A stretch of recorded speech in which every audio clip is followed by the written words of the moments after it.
Hey friends, David Watts. This is essentially part 2 of a test of my 4 Fujifilm lenses.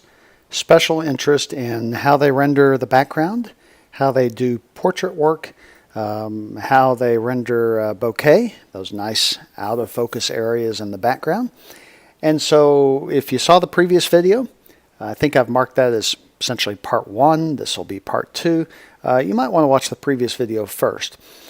This will be a little more demanding. In the first video is just a simple outdoor shoot. The background was way off in the distance. It is somewhat realistic, I think, of how we tend to take portraits outside. But this will be a little more demanding sort of test and examination of the bokeh for these 4 lenses. The 4 lenses, again, are the Fujifilm XF 23mm f2, the 50mm f2, the 80mm f2.8 macro lens, and the 90mm f2. Now, what you see on the screen, in fact, let me do this. Let's close the side panel so we can just have a little more screen real estate. This is an iPhone picture of the little test setup I used. So if you saw the previous video, you saw the little reindeer. And I borrowed one of my kids' little Christmas trees I hadn't quite put away yet. So the distance from my subject to the tree is 5 feet.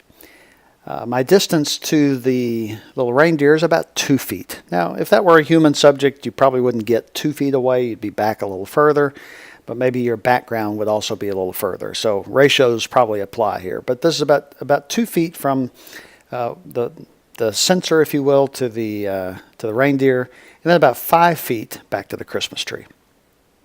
Now, I'll show you just a couple of different images. This is still the iPhone, but this is the kind of screen or the extent of how much I'm trying to fill the frame. Again, you can see, as I pointed out before, that even with the iPhone, this is a 6S Plus, you get a little bit of out-of-focus areas, a little bit of bokeh, and none of this is the fake stuff with the portrait mode. The 6S Plus didn't have that, so this is just the fact that we're focused here, and we're out of focus back here. The aperture is pretty large. The room was not super bright, so this is just physics, right? The physics of light. All right, so let's do this. We will work our way kind of in the same sequence we did before. This should be, yes, this is the 23mm f2. We're at f2. And all these, now in the cases, I mentioned I was about 2 feet away. That would be true of those iPhone photos, the first one anyway. It will also be true of the 90mm. But on the other lenses with their differing focal lengths, I tried to recreate the same basic amount of fill of the frame.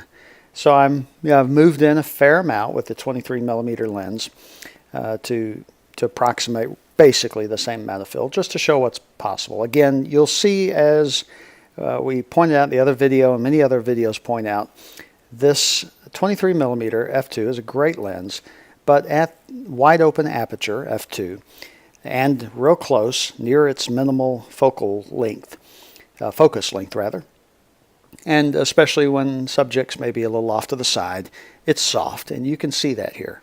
If we jump into 100%, you get some decent detail. You can see a little bit of dust in the eye over here. And by the way, on this set of images, to keep it a little more realistic, I'm focusing on this right eye, the way we look at it, this eye right here. But anyway, not the sharpest lens in this kind of configuration, but it does a good enough job for our purposes, for test purposes, and it actually renders a little bit of bokeh, doesn't it? And it's reasonably pleasant. It's got a little, discoloration around the edges, but pretty round overall, and not too bad. Up here, you can see as we get to the edge of the frame, it gets a little more sort of that cat eye kind of look.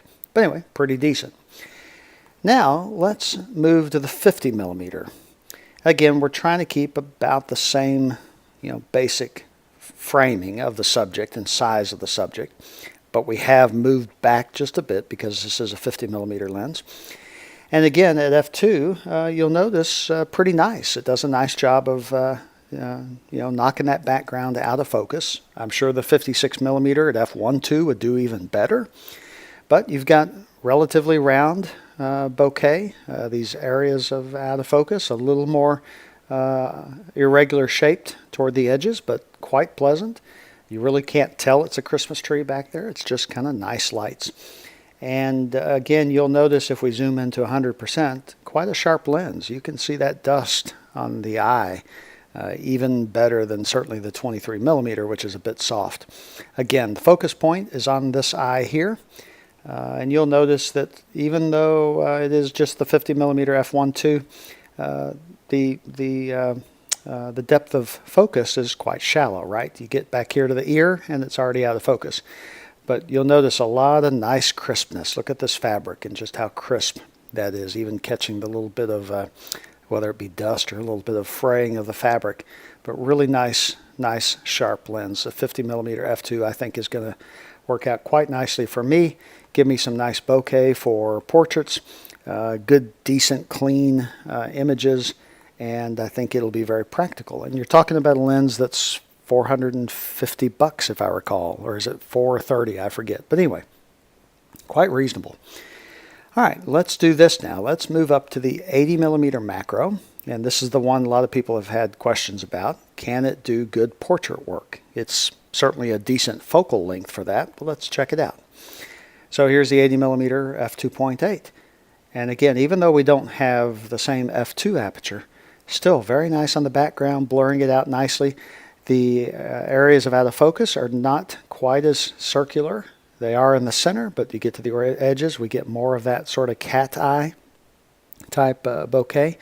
If we drill in, look at 100%, you will notice fairly easily this lens does exhibit what they call onion skin bokeh, these rings. You can see it here. But my opinion is, you and I as photography enthusiasts, we will notice that, but most people won't. A client, customer, friends and family, I just don't think will typically notice that unless you go around and point that out to them, which I would suggest you probably not do. Anyway, if we go back to 100%, again, you'll see, I think, even crisper than the 50 millimeter. You can see the dust specks. It's very sharp. Again, the focus point is here on the right eye, the way we're looking at it, the actual little creature's left eye. Again, that fabric is just really nice and crisp, very sharp. Again, the little thread or fraying is all quite visible. Again, focus point here, nose is out of focus, the ear is out of focus as well, shallow depth of field. All right, great job. Now, one other lens then is the 90 millimeter. So here's kind of the, I think, the gold standard, that, and you could argue the 56 millimeter 1.2, but this is the 90 f2. And just a superb job. Background is really totally blurred out. Bokeh, very, very round, no real distortion. If you zoom in, you'll notice there's no onion skin kind of bokeh. It's just nice and clean. Everything is very unobtrusive. If you look here at the sharpness, you know, really, really sharp. In fact, some people say the 80 millimeter is sharper. For this particular image, I'd almost say the 90 millimeter is sharper. Those dust spots are just sharp as can be, and I really didn't notice them that much, as much rather, on the 80 millimeter. If we zoom back down here, the fabric, again, very, very crisp and nicely done. So that's just what I wanted to show you. If we flip around just a bit more, let's see if I can go back to, this will be the 50 millimeter. So if you're looking at it, here's the 90, and compare it to the 50. You know, is it a different feel? Sure, definitely a different feel. We don't obscure as much of the background, but it still does a nice job. As I pointed out before, my distance to the subject is changing. Here it might have been more like 1 foot. With the 90 millimeter, it was more like 2 feet. But the thing that doesn't change is the distance to the lights in the background. So from the little reindeer to the Christmas tree, exactly 5 feet. And that didn't change. I didn't move that at all. So all these images, that's the constant. But I did move back and forth physically in order to keep the image, the framing about the same. So anyway, 90 millimeter cream of the crop, 80 millimeter outstanding job. Will any average person or customer or client notice a difference? I don't think so, but you'll have to be the judge of that. The 50 millimeter, outstanding. For the lightness, just the simplicity of that lens. Excellent, excellent type lens. 23 millimeter, I really included it just to show what happens when we try to push a lens for a purpose it's not really designed for. 23 millimeter, that would be a 35 equivalent. You can do portraits with it. It's just not generally going to give you this the super pleasant look and feel of 50, 56 millimeter, 80, 90 millimeter, that sort of thing. But show it just for reference and comparison's sake. Again, here was the original image. If we look back to the full context, this is 2 feet to the subject, and then from the subject back is 5 feet. This is the iPhone image. And even when we move the iPhone up close, you'll get a little out of focus blurring that is just due to the physics of light. Hope that helps just a bit. I love the Fujifilm system. It's been great for me. I've had a Fuji XM1, then a XT10, and now the XT2, and super happy with the system. Do a great job with their lenses. You just can't go wrong. So my goal in this video is hopefully it helps you if you're thinking about portrait work and you're trying to get some comparisons between some of the different lenses. I hope this might help just a bit. Nothing's quite the same perfect example as if we had a human subject, a human model standing in position, but hopefully this will help you a little bit.